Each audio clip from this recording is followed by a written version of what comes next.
Alors Dominique, elle ose quoi aujourd'hui?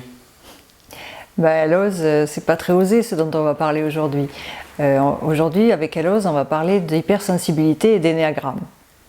On en parle beaucoup de l'hypersensibilité en ce moment. Ça fait longtemps que tu t'y intéresses? Ah oui, ça fait longtemps. Ça fait 11 ans. 11 ans que j'ai compris que j'étais hypersensible. Alors c'est des chocs de la vie, des chocs professionnels, etc. Mais ça fait 11 ans que finalement je réfléchis, que j'essaie de trouver des solutions pour moi et puis surtout aussi pour mes clients. Parce que quoi qu'il en soit, en accompagnement, on attire finalement ce qu'on est. Donc forcément, la plupart de mes clients sont hypersensibles. Pourquoi l'énéagramme? Pourquoi l'énéagramme?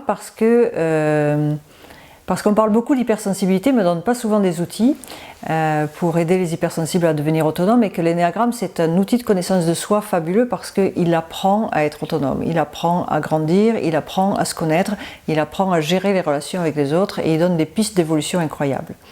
Tu parles d'un symbole? Oui, dans l'énéagramme, ça vient du grec, éné veut dire 9, gramme c'est les points, donc il y a 9 points. 9 points qui sont situés sur un rond à égale distance, ce qui veut bien dire que les 9 profils de personnalité sont tous équivalents. Il n'y en a pas un meilleur les uns que les autres. Et puis il y a également ce triangle. Et ce triangle est très très important dans l'énéagramme parce que finalement c'est la base de tout. Ça représente aussi les 3 centres d'intelligence. Donc c'est là-dessus que l'on se base vraiment beaucoup en énéagramme, c'est-à-dire il y a un centre d'intelligence mentale, un centre d'intelligence émotionnelle et un instinctif. Aucun n'est meilleur l'un que l'autre. Nous en avons tous un qui est plus développé. Et finalement, aucun n'est meilleur. Et ça vient un peu à l'encontre d'un certain nombre de courants aujourd'hui qui disent qu'il faut complètement lâcher le mental, que le mental va nous détruire, qu'il faut ne rester que dans le cœur. Oui, certes, mais les 3 sont hyper importants, le corps aussi, et l'idée de l'énéagramme, c'est d'équilibrer tout ça.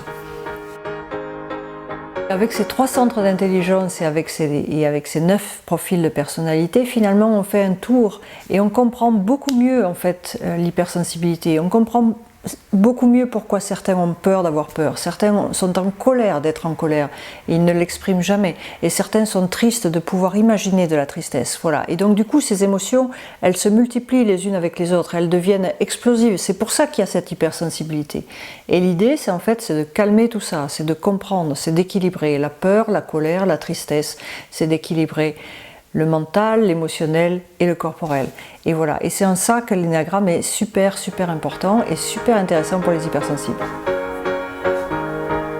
Je te remercie Dominique. Merci.